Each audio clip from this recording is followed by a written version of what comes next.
And welcome to another edition of Woodsys Club Tour. Got an NRL legend, two-time premiership winner, Luke Priddis. How you going, mate?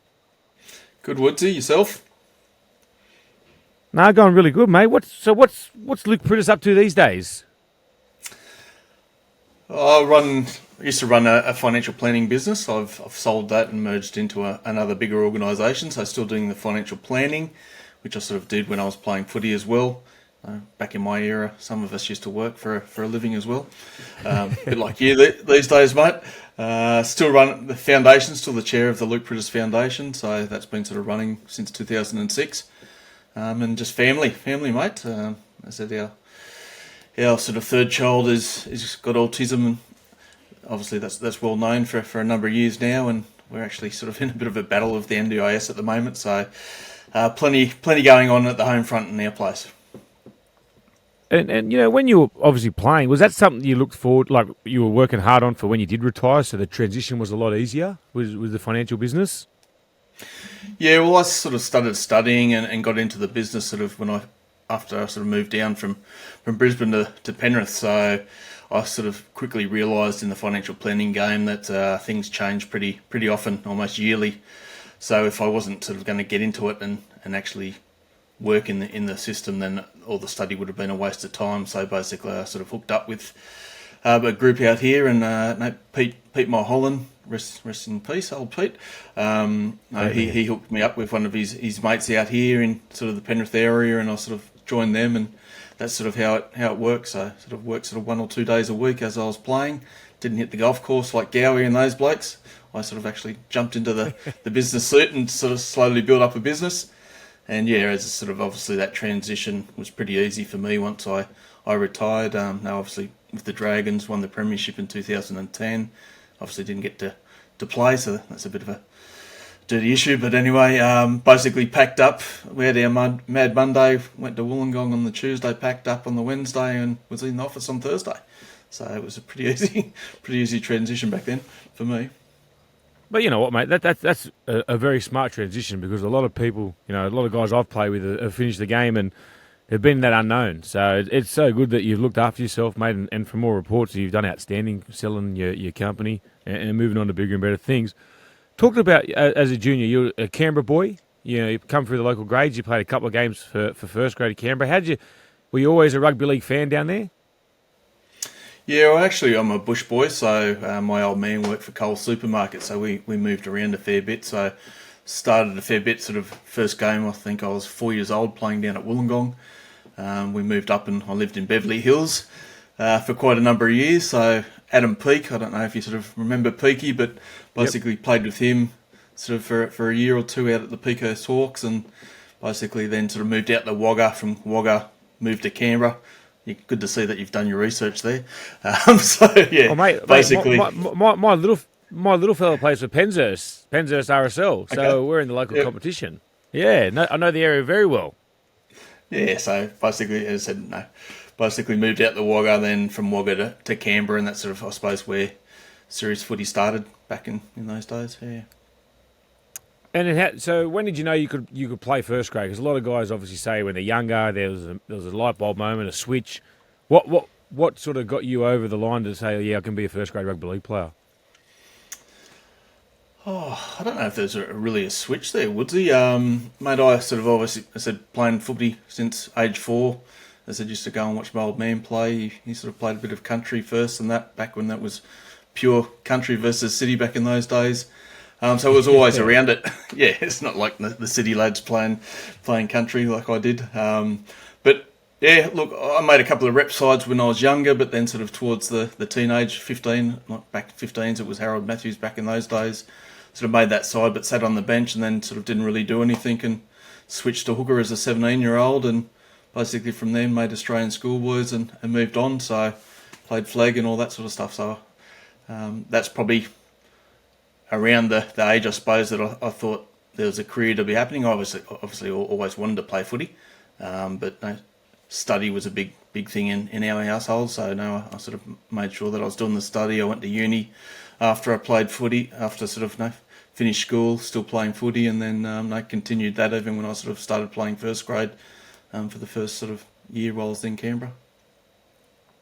And then obviously you have some talks with the super coach Wayne Bennett, or is that how did you get the opportunity to go to Brisbane? Was it through Wayne or any people spotted you? Yeah, basically Canberra. So that Simon Wolford was the other hooker that was sort of there at Canberra at the same time. We got rid of Boxhead. He went to Townsville. He followed sort of Jason Deeth up to Townsville to go with Sheensy. And then it was sort of Simon and I think 97 he started as hooker, and then I sort of took over, and then 98 it sort of swapped back the other way, and basically being very similar in age. I think Germ's probably a couple of years older than me, but basically the club had to decide, I suppose, and they decided to go with Germ. So I'd actually signed with the Adelaide Rams, moved over to sort of Adelaide with a group of blokes. Jason Ferris, he was over there. I think he's still over there at the Manly, the North Shore.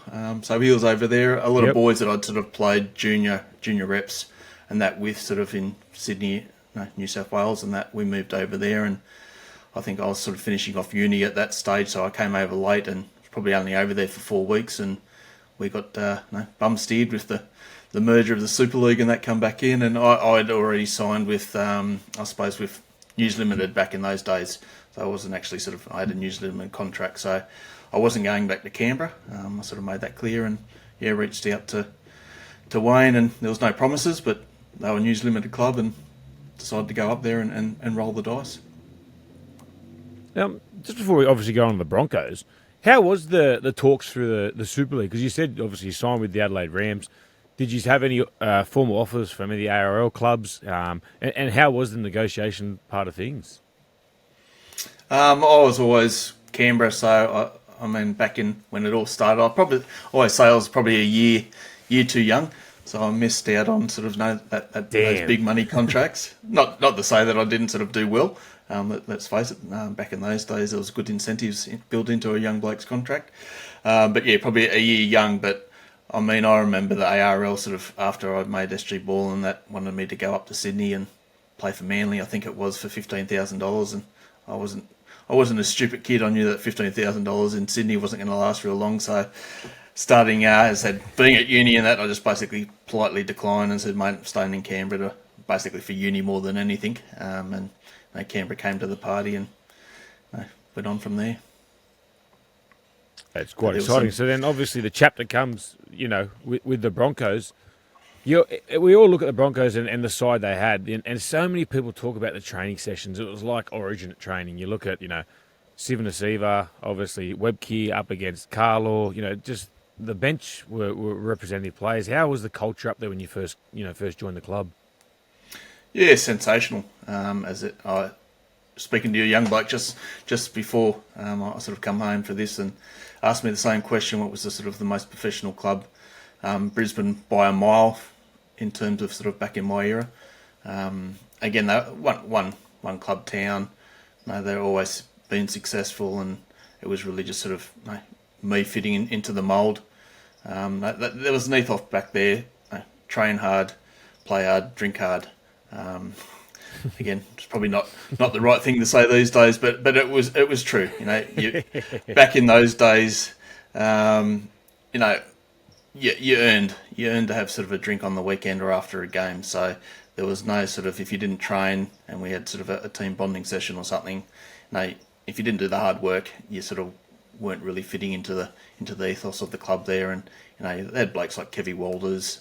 Alfie Langer was there for half a year for my first year up there before he pulled the pin and went over to the UK. But as you said, you could sort of go through all the players that I played with up there, and it was sort of a pretty fantastic forward pack at least. And I probably came in the back end of some of the classy backs. As I said, Steve Renouf that was his last year as well. So, but certainly a good ethos up there. And look, they obviously lost their way there for a couple of years, but they sort of come back last year, and they'll always be a top quality club.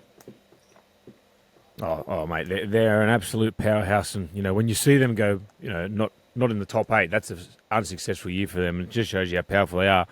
So you've come from Canberra, you've gone to Brisbane. You just said, the professionalism is the best club you've been to out of all of them. What's the difference? Like, what makes them so good compared to the other clubs you've been to, mate? I think it had to do with the office as well. And again, now you've come from one of those clubs that don't have a really good office there in the Tigers, and it's true. And again, I sort of go to even when we won to the premiership with Panthers in 2003. I guess it had been so long between drinks for Penrith that I suppose no one in the back office per se had experienced that sort of success. And obviously, we were only one game off in 2004, but after that, pretty much struggled to reach the semis for those rest of the years. So whereas Brisbane, it was all about the players. I suppose Brisbane got it that if the club was successful, it was because the players were performing on the field. How do you help the players perform on the field? You don't give them everything, but you give them a fair bit of support to make sure that they're doing the right thing, because if the players can do the right thing on the field and off the field, then you're looking after sponsors, and that's part of the off the field thing back in those days, which again I don't think too many clubs really got it.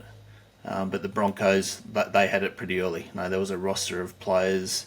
We had a roster of, you had to go and do this sponsorship. It was a non-negotiable. That's part of your playing contract. You got to be there. If you don't, then there was serious issues. So they got the on the field and the off the field process right from the start. Yeah, they sure did. And you talk about the roster you had up there. You had blokes, obviously, Takiri, one of our favourites, Wendell Saylor, big Gordy Tallis. Big Dell. How Big Dell? He'll tell you how good he was every time I see him. What was the dressing room like? There was just so many personalities there. Yeah, it was. It was good because everyone was sort of a bit different. Like again, Alfie, even though I only got to play with him for that sort of half a year, always threw up before every game. Doesn't matter what sort of game it was. That was just a routine. He always threw up, so you knew that if he wasn't throwing up, something was wrong. But you had blokes that were really quiet. Then you had obviously Kevy and that were jokers. But when I suppose the other ethos that we had is that once we come back from warm up from that game and you're getting ready to cross what we call the white stripe, you had to be on. So it didn't matter what you did in the dressing room beforehand. There was blokes that would laugh and joke. Other blokes were quiet. Other blokes would go out and get a massage or whatever. But once you come back and Wayne addressed us, and we had sort of that 10 minutes before we were about to roll out, you knew that was game time, and everyone sort of just switched on. So I suppose that the characters all rolled in to make the side what they were. And I mean, you've been around long enough, Woodsy, that you need a few jokers in your side. You need some serious blokes. You need some good leaders. Brisbane, obviously, they had that. Yeah, you definitely need different people in the dressing room. You can't have all the same. You don't want a team full of stiffs. You don't want a team full of partiers. You want a little bit of a mixture, don't you? And then, Yep. We speak about the players, but then you hear this aura of Wayne Bennett. Look, I've never been coached by him. I've heard so many, good stories. Like, we had young Tau Moga in here young Jaden Sewer from the Dragons, who had him at South. He come in his undies in the gym to pump the boys up one day because the mood in the change room was so low. Have you got any stories like that for us on Wayne? Like, how is he different to other coaches? And do you still find it incredible that he's still coaching to this day and still wants to keep coaching? Yeah, I do. I always say that no matter my differences with Wayne, he was always, I still say to everyone, he was the best coach that I had. And again, but someone, I suppose, up there in Brisbane, I had Bellyache, was my under-21 coach in Canberra. He went up to Brisbane, and I got the opportunity. Obviously, he was Wayne's right-hand man up there. So I suppose out of Wayne and Bellyache was probably a bigger influence on my career at that sort of stage, because I found it easier to talk to Bellyache than Wayne. But I suppose in terms of the coaching, it is the cliche that Wayne has the ability to man manage. Like, as much as he won't say it, he did bring in wrestling to the NRL. When I was up there, we had a wrestling coach that came in, and I used to love it because basically he taught me how to do a chokehold. And I remember that one day in the gym, Big Webby was sort of coming at me and mucking around, and bang, got him there and put him to sleep. So that was a good thing for me. And I think you look back in some of my career that I remember one time, big Steve-O at the Sharks. I used to love playing against Steve-O because I'd choke him out and he'd get up getting all aggressive and all that sort of stuff. But Yeah, Wayne. Oh, no, he's been there so long. I suppose the time that I had him at Brisbane to at St George, I don't think it changed too much. My phone's going off here. But it's just the simple things. That's the biggest thing. And again, I've had some sort of other coaches that come through. But if you get the simple things right, and it may be boring that you spend an off season doing fast hands and making sure that you're catching out in front, and you can do that quicker and quicker, but every pass is 100%. If you're getting all those little things right, you can then move on to the other more complex things. But a lot of coaches think that you've made first grade and you know all those simple things, and you spend too much time working all these complex plays. But at the end of the day, rugby league's pretty simple. You can dive over from dummy half a metre out and it's worth 4 points, or you can run 110 metres, it's still worth 4 points. So that's, I think, the ethos of Wayne is to keep the game simple. You stick to the simple game plan, and then when things are working well, that's when your lock ears and those creative blokes can come out and take the game a bit further. If things then fall back, you fall back into your game plan. So that would be the one thing that I'd say for Wayne. You just kept things simple. It's incredible. Just to say fundamentals, just the little things, catch, pass in front. So many kids don't even know what that is. Like, they just want to catch it and put the ball in their chest. So it's funny, just little triggers like that. Obviously, the 2000 year with the Bronx. Did you know you had a winning side there at the start of the season? I think Brisbane was always supposed to win. No, up in Brisbane, if you didn't make the grand final and you didn't win, it was sort of was a non-successful year. So obviously '99 we came off, and I suppose, as I mentioned, I went up there. There was no guarantees. We lost our first. I think we won one and drew one out of the first 10 games or something. So that probably gave me an opportunity a bit earlier than what I thought. Plathy sort of was the dummy half back those days from the grand final, and Wayne made it abruptly clear, no matter how well I played in the trials, as much as I asked him if I play well, will I be a start? No, I won't, because I just come off winning, obviously, the 98 grand final, so I had to bide my time. But we then obviously came through and won a whole heap of games in a row to sort of finish in 8th position, and I think it was Parramatta back then that sort of knocked us out. We'd just sort of run out of there, but I think that then led us into that 2000 season. And again, the calibre of players that we had, again, I suppose I will say it's more the forwards.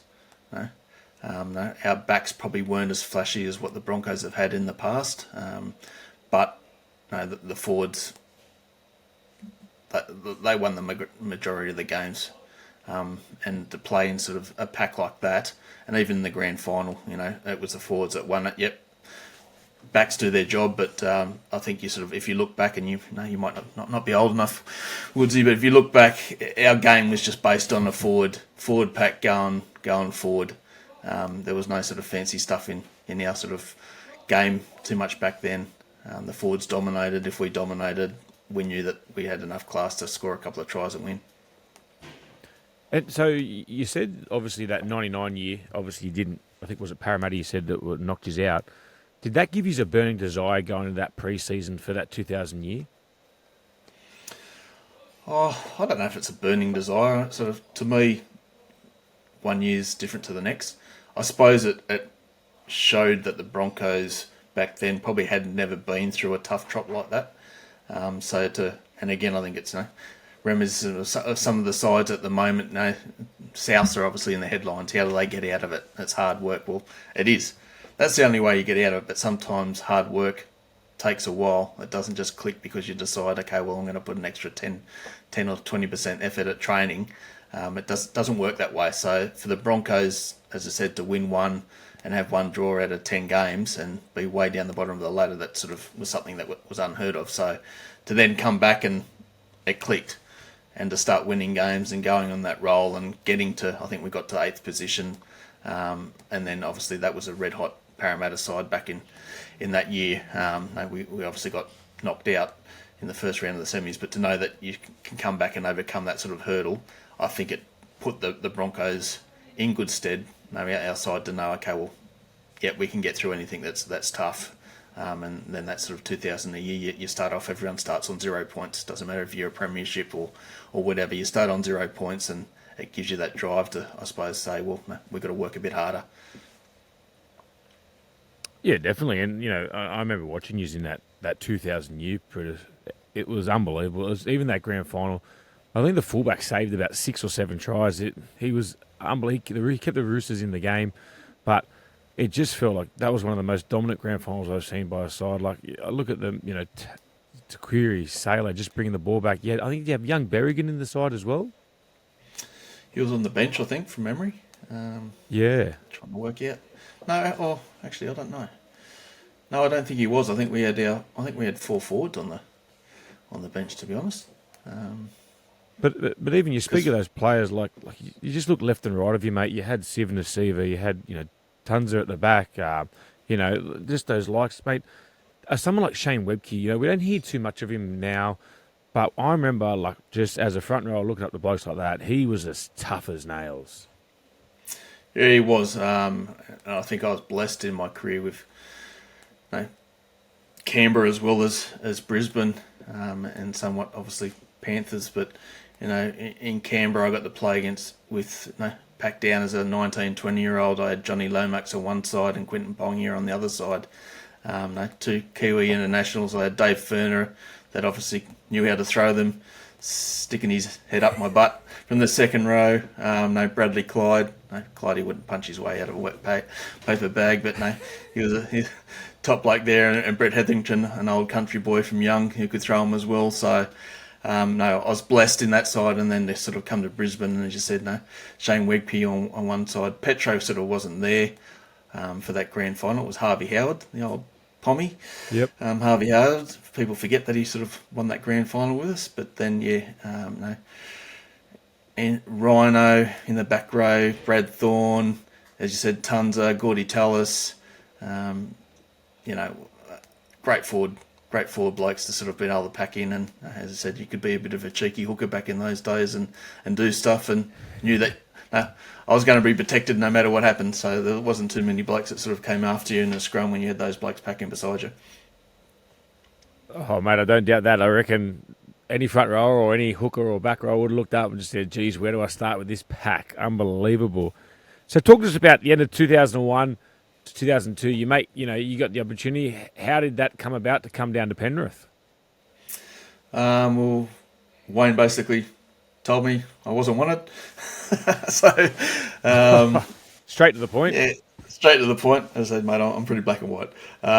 So made New South Wales, and back then Origin, like your anti-tampering deadline was after sort of mid-Origin, sort of was June 30 or whatever it was back in those days. So had sort of got rid of a manager back then, was doing it myself, and basically was talking to them, and it was always okay. Well, wait till after Origin, and sort of thinking what's going on here. And then Origin finished, and obviously June 30 had come and passed by that sort of stage, and then Wayne basically said, mate, we can't keep you. So that was sort of a bit of a shock, and the fact that Brisbane, I suppose, never paid a cent for me.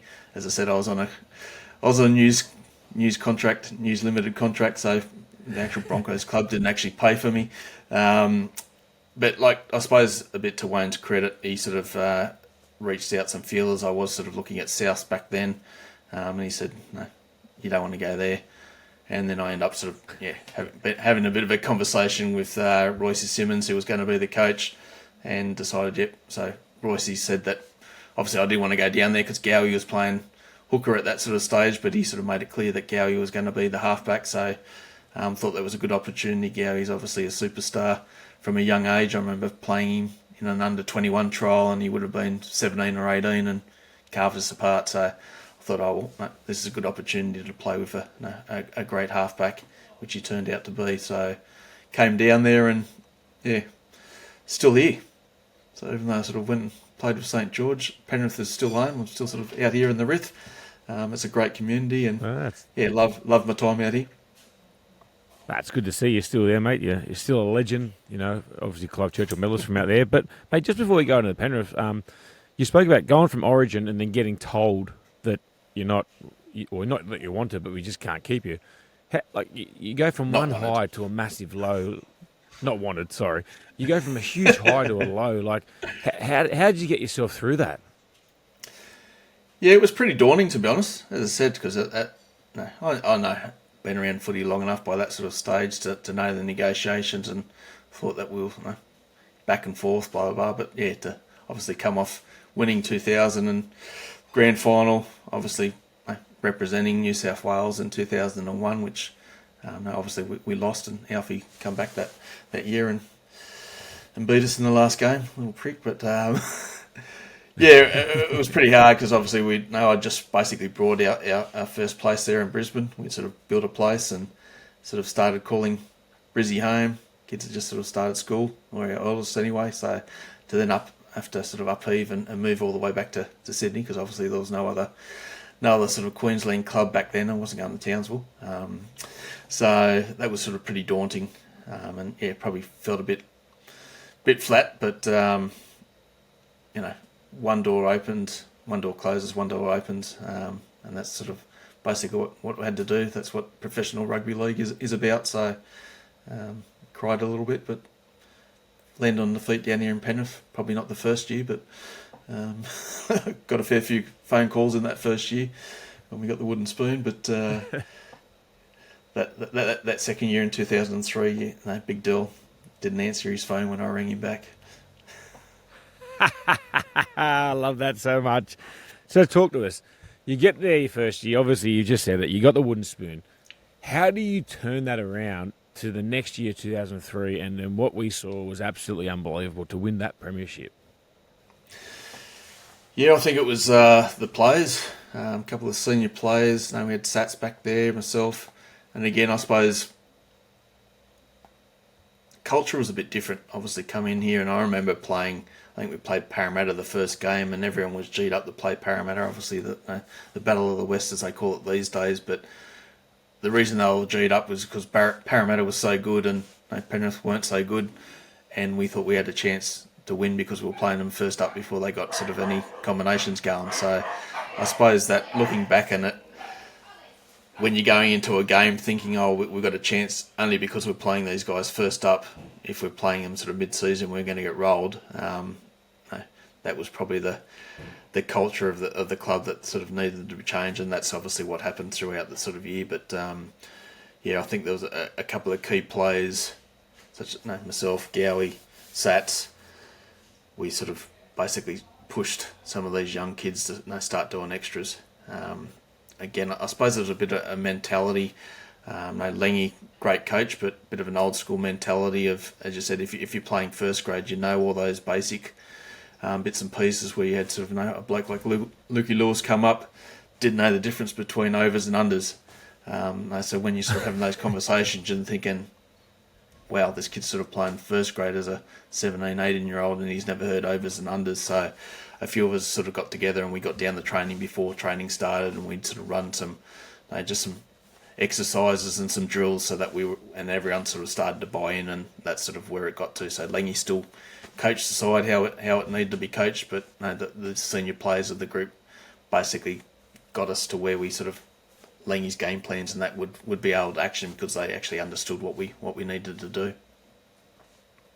Yeah, it's funny you say that. It's always the leaders that do encourage those things. And, I had Luke Lewis. He's one of the best leaders I've had. And I can't wait to talk to him about unders and overs because he knows what they are now. But so glad to hear that everyone has a starting point, mate. So one of the two players I loved watching in that 2003 was the Hair Bear bunch, Nullavow and Polatua. And you're a hooker that used to bring the blokes onto the ball. Mate, geez, you would have had some fun with those two units on the outside of you. Yeah, it was. We just had a bit of an understanding too. And you ask any sort of good hooker, sometimes you don't have to say anything to a bloke. You sort of just look at him and they know to be prepared, and they were. And even sort of like a bloke like Frankie Pritchard who sort of come up a bit later, I had that sort of same understanding with him as well. And that's sort of the key. So, but yeah, Joey and Big T, they obviously played a pivotal part in the premiership title in 2003, and obviously Jolie Clinton being a front rower, but he was sort of young and ruthless as well. But he played his part but those two obviously sort of know a couple of times won us some games that got us out of trouble. And again, I think T had sort of been there as a young bloke coming through that sort of system, and probably, again, that culture. You sort of think, okay, well, this is where T got to when there was sort of that good culture around him. So I think he really enjoyed it. And as Richo used to say, Joey was eating paint chips off his unit wall back in those days. No, he used to sort of we were sponsored by Kellogg's. I don't know. Back in those days, we had a big warehouse where we used to train out of that, and they got the big bloody boxes full of 10 packs of 1 kilo cereal and that. And Joey didn't drive; he'd lost his license somehow, or he just wasn't licensed. But no, he'd always scab a lift home, and he'd say, "Oh, hang on, mate, hang on," and he'd come out with all this cereal that you'd have to throw in the back of your car so that he could take it home and feed the kids. But they were two sensational players, and obviously went on to, I think Joey won a premiership over there in Manly as well, from memory. So they obviously took their leadership skills, what they learnt, and delivered to other clubs as well. Yeah, it was outstanding. We spoke about the Broncos 2000. So you were expected to win up there, and the year they had prior, disappointing. They weren't used to losing. You've come to Penrith. You lose. Sorry, you get the wooden spoon in your first year in 2002. 2003, you said you come up against Penrith. You just want to win because you played them early in the season. Parramatta, sorry, you want to win because you play against them early in the season. You can try and knock them off. At what stage in that season did you have the confidence and belief to know that, look, we're not just here to beat these guys early in the year. We can go on and actually, play for a premiership?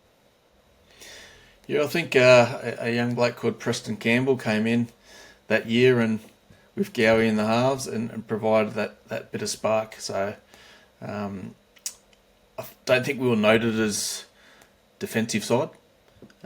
It got sort of pretty early in the season. It was sort of, I suppose, we defended as well as we could, but our mentality was, well, if you score 30 points, we've got the belief that we could score 32 to beat you. And I think you sort of look back in a lot of our results, and that's sort of the way it was. So there was a few games there where our fans would have been on the edge of their seats. But yeah, we didn't win too many games, sort of, 10-6 or whatever. But not that we didn't concentrate on defence. But we had some pretty skillful blokes in attack there, and as I said, being a young side, with your Luke Lewis's, your Rooney's, Shane Rodney's, and that starting to come into the picture, they didn't have all that scar tissue from earlier years. I think a lot of those juniors coming up through that Penrith had sort of a winning attitude. So it was probably that, along with the senior players, with our change in attitude, is what sort of all gelled, and we just had that belief that we didn't give up some of the games. I think it was St George. It might have been one of the first semi-finals or one of the last games. We won it right at the end. So that was just a belief. We played for the full 80 minutes, and we knew that we always had the chance if we had the ball. And talk to us about Presto, because obviously he had a few, dramas at Sharks in the back end, and he ended up getting that opportunity to come to you guys with Coach John Lang. Were you just in awe? Because I've been around Preston. Obviously, he's retired, but he was only small in stature. He was a tiny man, and the things he used to do on the footy field was just remarkable. Yeah, it was. Mate, he could turn on a dime without moving and still razzle-dazzle you. And I think that's the thing that we sort of learnt with Presto, that he'd jump around and maybe play a bit like a headless chook, but you just knew, well, if you ran to a gap, Presto would get you the ball somehow if he wasn't going through the gap yourself. So while it took probably a little bit of time to work out how he played, once we worked that out, you just hit a gap. As I said, and footy's pretty easy. Once you work out what you need to do with the players that you're playing with, it just sort of becomes instinct. And as I said, there's some of the magic that he sort of put on show on the field. That's what sort of makes great players great. Presto has obviously gone and probably more recognised for some of the stuff that he does off the field, but he was certainly a great player and deserved all the sort of accolades that he got as a player on the field. And obviously off the field, he's doing great things up there with what he's done. And then obviously, you make the grand final. I think you're the only one that's had grand final experience in the Panthers side. I think, am I right? Yeah, Langy played, I think, in the '97 Super League Grand Final against Brisbane. So he was probably, if you want to call that a grand final, I do. Oh, well, mate, I know, we tell Wendell that's half a comp here. Come on, yeah. we can't let Wendell get a big head. So yeah, But apart from him, it was myself. Yeah. So what going into this ground was completely different to when you had the Broncos side. They had a amount of experience, internationals, Origin players. What was the difference for you into this week? Because you're now the senior player that you're the only one that's won a premiership in that side. What was your advice to your teammates, whether it was to soak it in or don't get too nervous? Like, talk to us about your week for grand final. Oh, that was over 20 years ago, mate. I can't remember what I did last week, but look, to be honest, I did sort of, to myself, I wanted to sort of make a difference. As I said, being in the Brisbane Grand Final, there was better players and more influential players on the field than sort of myself. But as I said, this one I felt that I was a senior player, and having that only experience, that I wanted to sort of take some leadership. I suppose it's probably a bit of a cliche. No matter, I don't know. You haven't played in the grand final, have you? So probably, yeah. Sorry, No. I'm saying it's a bit of a cliche, but for those that have played in grand finals, I suppose it's it's the same thing. You say you need to enjoy the week and soak it in, because you may not sort of get back there, but you also need to make sure that you switch on. You get very limited training sessions, so when you train, you've got to be switched on, but then you've got to be able to switch yourself off. So I think that was probably the main thing, and it's been said many a time, and I think Sats says it a lot as well, because he's obviously in the media, but a lot of the senior players, I think we knew when we went to the grand final breakfast. They obviously have the breakfast these days, back in our days, but we remember, as I said, we got a bunch of young kids. We stayed in overnight because back in those days, getting from Penrith into the city where they held the breakfast was a nightmare. So we get to stay in overnight, and we're up at 6 o'clock in the morning or 5 o'clock, whatever it was. But you got all these young kids just buzzing. They're taking photos and all that sort of stuff and enjoying it for what it was. Then we sort of look over, and the Roosters sort of walk in, and they've all got sort of their suits on, and they're as tight as tight could be. And I think a few of us knew it at that sort of point. Like, there was no smile on their face. Like, they weren't enjoying it. It was like they had all the pressure, and they were there. It was business. And I think a lot of us sort of knew at that point. And we tell the story that that's when we sort of thought that we knew that we were a pretty good chance of winning it, because the young blokes in our side just weren't phased. They weren't getting overawed. The moment wasn't getting to them, and we had great training sessions. And to see the Roosters when they did come in look like that, I think a few of us realised back then that was probably the grand final. It was going to be a hard one to lose. And talk to us about a particular moment in the grand final. I'm sure one of your mates, Scott Sattler, would always talk to you about it. The tackle. Like, The tackle. Todd Byrne picks up a loose ball. For all money, you think he's away. Just the moment. How were you feeling? I was actually pretty pissed off, because Sat should have been up there chasing it. If you actually have a look at it, and he doesn't say this, but if you have a look at it, he should have been actually up in the line chasing. But look, it's obviously goes down in fake haulers. Look, would we have won if he doesn't make that tackle? We don't know.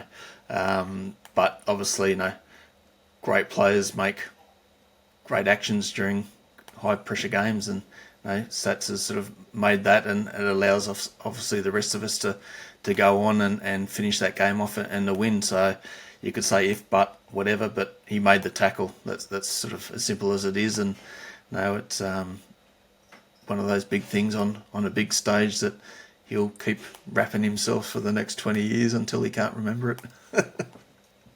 Oh, mate, we still talk about our training, like our play. Never give up. It's called a Scotty Sattler play. So, mate, people don't forget about those big moments.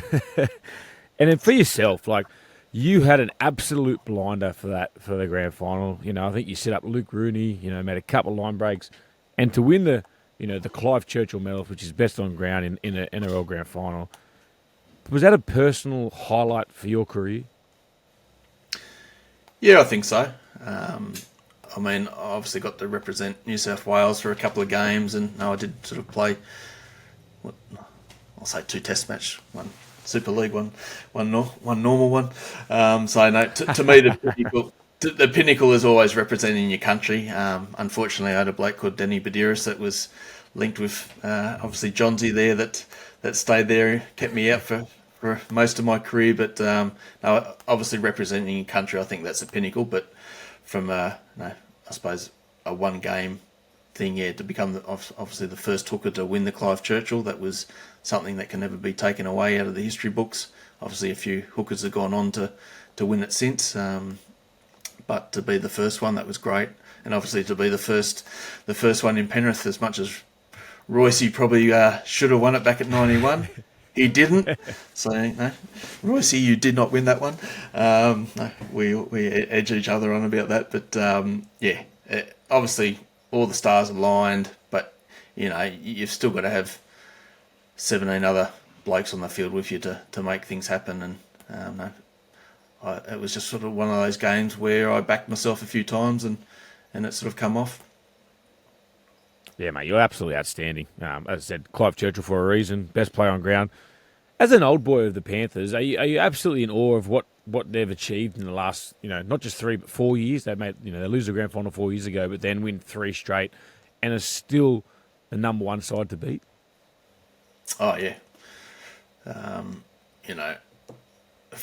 suppose that when I think it was Fish said, "No, we're the best ever" or whatever, some people sort of criticise him and that, but when you look at results, they are.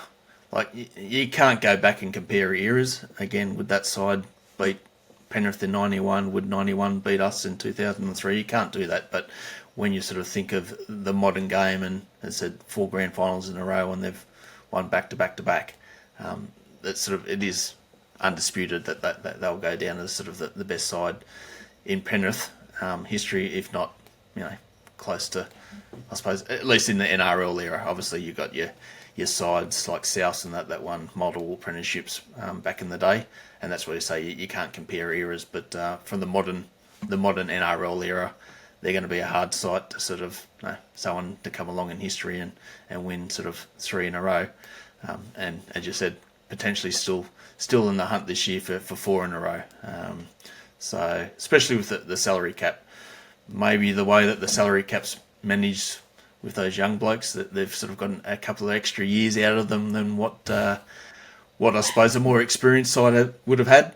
Obviously, there's a few of the players starting to break away now, and that's well deserved. Let's be realistic. You play the game because you love it, but you also play the game because it's an income and you can set your family up. So you can't sort of knock anyone for leaving. But yeah, they're a great side, and again, when you look back, as I said, Wayne Bennett keeping the simple things simple. You watch Penrith, and a lot of the time, the execution is what wins them the games. Their passes are out in front, and it's those things the player doesn't have to stop and pass the ball because it's halfway behind him. They're all out in front. They all fan out with their players the way that they train, and you probably find that they probably train a lot harder than what they actually play, being down there doing a few sessions. Yeah, they're an outstanding, just a quality outfit. And you've won 2 competitions yourself, Luke. How hard is it to go that next season when you're at the top of it's like you're at the top of the food chain, everyone just wants to knock you down? Yeah, it certainly is. And again, I suppose back with Brisbane, everyone that played Brisbane got up for Brisbane whether you won a grand final or not. Penrith, yeah, that second year, everyone's after you. Again, we fell one game short. Obviously, the Bulldogs sort of knocked us out. I remember Reece got Simbin with, I think it was 15 minutes to go, so we were down and they beat us, which was, very disappointing because I thought we would have won that comp if we'd won that game as well. But that's rugby league, isn't it? You've got your sides and everyone wants to be on top after it. So, again, going back to Penrith, to be doing it 4 years in a row. Yes, they didn't win so the first year, but they were sort of on top. but that's what sort of your good sides. But you've got your Melbournes and that as well. Now, obviously, they've just been there at the top for so long. Yes, they may not have been winning sort of minor premierships and all that all those years, but they've never gone away.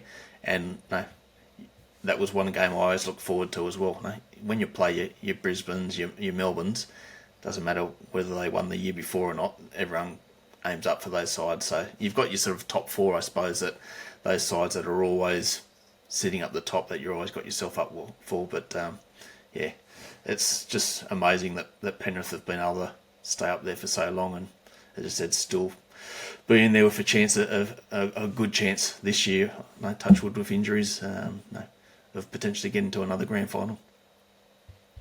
Yeah, definitely, and they just set the standard for the whole NRL competition, don't they? Before we talk about some other stuff, your teammate Ryan Girdler, one of Triple M's very own, have you got anything for us on the big fella? Because he's just a good-looking man, clean-skinned, isn't he? Yeah, I know, he's gone all hippie and shit up the coast now, I think. Like, yeah, I don't know. Bit of a weirdo, to be honest. Oh, we'll take that. That's something on Bit him. of a weirdo. Yeah, look, obviously I haven't sort of kept in contact with Gerds real much, to be honest, once he sort of left and I left. But, you know, I suppose the good thing, and you'd attest to this, Woodsy, it doesn't matter who you play with, where you played with them.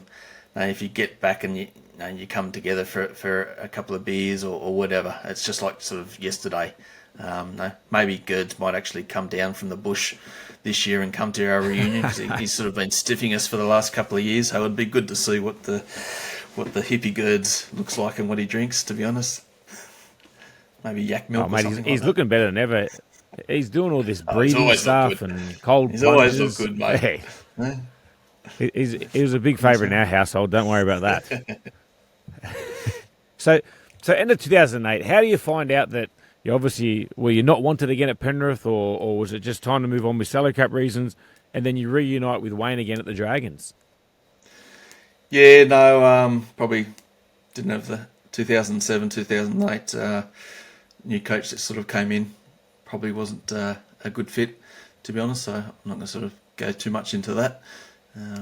I said loose lips sink ships, but Matty Elliott wasn't probably the coach that. Oh, look, doesn't disagree. I suppose put the story out there is that again, did everything that was asked of us. I suppose I'd got to that sort of stage in at the club where a lot of the young blokes, again, sort of starting to come through. We had a lot of sort of obviously Islander boys, etc., that would prefer to come to me as a leader rather than go and talk to the coach, etc. So I probably felt that I was the one that was always delivering the negative stuff, and then it sort of maybe came back on me that I was the one that was sort of causing the disruptions and that, which 100% wasn't sort of true. And I suppose that the one thing that sort of really hurt me is that sort of one of the trainers, and said I won't sort of mention his name, called me selfish. That sort of really hit me pretty hard in 2007, because everyone's got to be selfish to make it as a top sports person, but in that regard, it's selfish in terms of ourselves and our family. I was selfish that I moved family from Canberra to Brisbane to Penrith, and at the end of the day, sort of decided that I'd stay in Penrith and travel down to Wollongong. But I never sort of saw myself as being selfish, and for someone that barely knew me to come out and say that really hurt. I suppose the good thing back then in 2008, when they actually wanted me back, because they realised that they didn't do any better without me. In 2008, they called me back. That person apologised to me, but it was probably quite clear that I wasn't wanted any further at the club. So I got a bit of a win that Wayne was talking to the Dragons, and I thought, well, realistically, I'm not going to go to another Sydney club. I didn't want to travel over to play with the Roosters. That would just be bloody torture. Even though great club, And again, mine was now not being selfish and trying to think about sort of the family and that. I think Picky Riddell was leaving Parramatta. That was probably the only other club that I sort of probably reached out to, but they weren't interested. So went down to St George, and yeah, Wayne obviously was looking for a couple of players that knew what his style was. Obviously, that's why Big Dell was there as well. Kept him on, brought me down. So it was sort of good to reunite, but I don't know, probably the club atmosphere down there was a little bit different to what I was sort of used to. To me, it felt like I was sort of going back into sort of schoolboys mentality, like back into sort of year 11 and 12, and I was a 31-year-old man at that stage and felt like I was going back to school in terms of some of the mentality of that sort of stuff. But, to me, playing football was what I wanted to achieve, and I sort of got to play my 300th game for down there for St George. So that was the highlight, I suppose, I take from St George was there was some great players down there that I played with, and to be able to sort of finally play that 300th game was great. Well, that's outstanding, mate. 300 games is a huge achievement. There's only, I think there's 51 of them now. So you are one of those 51 players. And you can think of all the players that have played NRL. Only 51 have made that 300 games, mate. It's a remarkable achievement for yourself. Obviously, like you said, you reunite with Wayne in 2009. Then I think it was the second year. Did he tell you to retire? Because he's pretty straightforward.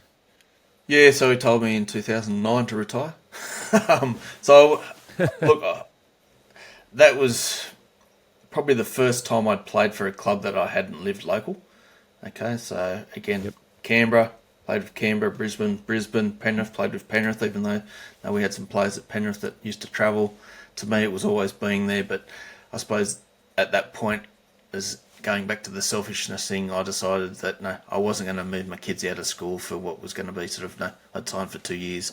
I didn't think that was the right thing to do, so I sort of travelled down, travelled back. Wayne sort of gave me days off where I didn't have to go down for the rehab session, etc. down there, and I could do it back up here because he knew I was professional enough to do it. And then we weren't obviously getting some results back then. And I suppose, in hindsight, I decided to sort of move down there part-time in 2010. But I sort of, basically difference to 2009 was that I think there was video sessions. If you're not in the video sessions, it's a bit hard to sort of defend yourself, especially when you've got sort of, you're losing and you can't, you then find out that other players have sort of said this and that probably wasn't totally correct. So yeah, I got banished to, was it Shell Harbour back in those days, which was even a longer trip. So I'm travelling over an hour to get down the Wollongong from Penrith, and then I'm adding, I think it was an extra 25 minutes or so, half an hour to Shell Harbour, training at whatever time. But look, that was, I suppose, an experience of getting back to grassroots rugby league again.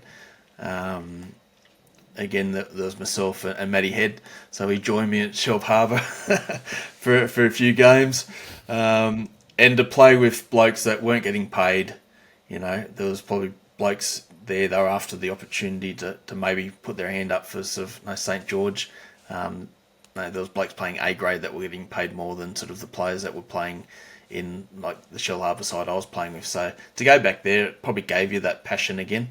But it was a hard time, and then that off season sort of Wayne sort of rang up and told me that I'd be playing with Shell Harbour again, and I said that's fine, Wayne. I've got a contract, you can pay me out, and that'll be fine.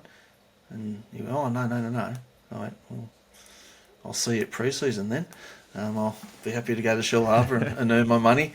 And look, that's the way it was out. He basically, I remember I had that conversation. I was sitting in the car, in the car park, waiting to pick my kids up from school, and basically just said, well, mate, I'm prepared to play for Shell Harbour for next year to fulfil my contract. So, you talk to most blokes, Woodsy, and they'll tell you that I'm pretty tight when it comes to money. So I wasn't giving up my money just because I had to travel a couple of extra Ks, even though I probably earned more sort of working in my business and what I did sort of for those 2 years down at St George. But yeah, then again, that's the way it started, and being a good clubman, went out there, and I think it was Parramatta that St George played first up, and Feeney broke his ankle. So I think that might have been a Friday night or a Saturday. I can't quite remember. And I said I was just sitting in the dugout, ready to go and play for Shell Harbour that weekend. And obviously Wayne's sort of sent the message down that Priddis, you're not playing for Shell Harbour. You need to come down and do some fitness because you're not playing. And was in the side the following week. So yeah, got to play the majority of that year. I suppose disappointing end was sort of being told I was in the side, and then sort of I think it was about 3 or 4 games out from semis. And look, when you go back to, you asked me the question about in 2000 or 2003, when did you know sort of that you're gonna win that comp? I was pretty confident, sort of halfway through that year, that it was going to take a good side to beat St George that year. Obviously they got sort of the semis the year before and went sort of out the back door, sort of 2 games in a row. But you just get that feeling, and it just felt that was the year that was sort of happening. And then got a bit of a bum steer from Wayne towards the end of that, and that was sort of the last game that I played. Luke, mate, thank you so much for taking time out. We appreciate your time, and it was awesome to have a yarn on your journey, mate. And I can't thank you enough for joining Woodsys Footy Talk. Thank you so much, mate. Appreciate it, big fella. Appreciate it, Woodsy, and good luck for the season, mate. Finish off an high.